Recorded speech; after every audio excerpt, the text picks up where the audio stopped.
Salut à tous, aujourd'hui je vais vous parler de la crypto Gala parce qu'elle fait partie des cryptos que je possède et qu'elle est actuellement dans une disposition qui est intéressante pour de l'investissement. Avant de commencer mon analyse, je rappelle que je ne fais pas de conseils en investissement et si vous voulez investir dans les cryptos, c'est important que vous fassiez vos propres recherches de votre côté. Pour ceux qui connaissent pas la crypto Gala, ça fait partie des cryptos qui sont liées au gaming, qui sont assez récentes et qui sont pour moi super prometteuses.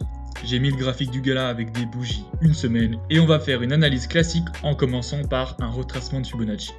Retracement qui va du coup du minimum à l'actuel ATH. Et il nous donne la zone de rechargement stratégique entre les 0,618 et les 0,786.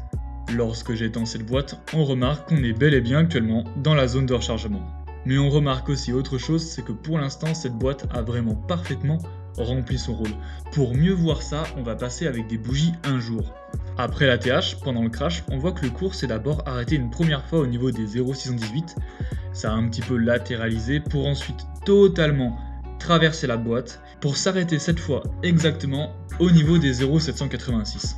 Le niveau des 0,786 qui a ici fait office de support a super bien fonctionné comme on peut le voir avec ces grandes mèches. Et après la latéralisation, le cours du gala a retraversé la boîte pour s'arrêter au 0,618. Ensuite, l'histoire se répète, on a encore rechuté dans la boîte et on est actuellement plutôt autour des 0,786. Mais ce qu'on remarque surtout, c'est qu'ici, on a une mèche qui est allée retitiller exactement la zone des 0,786 et que cette bougie a été instantanément rachetée. Donc ça forcément c'est bon signe et maintenant on se dit bah voilà, ça ira jamais au-dessous de ce support.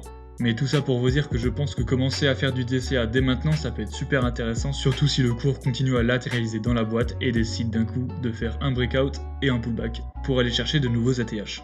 Maintenant on va pouvoir passer aux targets. Pour les targets comme d'habitude, j'utilise l'outil de la prolongation de Fibonacci selon la tendance. La première target que cette prolongation de Fibonacci nous donne c'est bien sûr celle des 1,618, le nombre d'or, et elle est environ au 1,5$, la seconde au 2,3$, la troisième au 3,1$ et la dernière au 3,9$.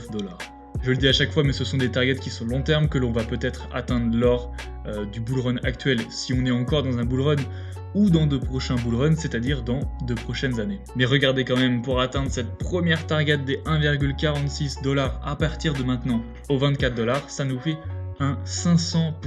Et c'est pour ça que pour de l'investissement long terme de la sorte, je vous déconseille vraiment d'utiliser des effets de levier parce que les pourcentages sont déjà immenses et c'est surtout très dangereux. Pour résumer la vidéo, la crypto Gala est depuis longtemps en train de latéraliser dans la zone de rechargement et c'est pour ça que commencer dès maintenant de l'investissement en DCA, c'est-à-dire petite partie par petite partie, peut être intéressant. Mais bien sûr, comme je l'ai dit en début de vidéo, je ne fais pas de conseils en investissement et il ne faut jamais oublier qu'il faut investir seulement ce que vous pouvez vous permettre de perdre. Et voilà, la vidéo analyse sur la crypto Gala est déjà terminée, j'espère que celle-ci vous a plu. Si c'est le cas, n'hésitez pas à liker la vidéo et si vous ne voulez rater aucune autre opportunité, n'hésitez pas à vous abonner à cette chaîne. Aussi, venez me follow sur Twitter parce que les informations que je donne là-bas sont complémentaires avec mes analyses YouTube et je vais bientôt faire des concours pour faire gagner des cryptos, en sachant que vu que j'ai pas beaucoup d'abonnés pour l'instant sur Twitter, ça peut être assez intéressant pour vous. Voilà, je dis ça, je dis rien. Et sur ce, je vous dis à la prochaine.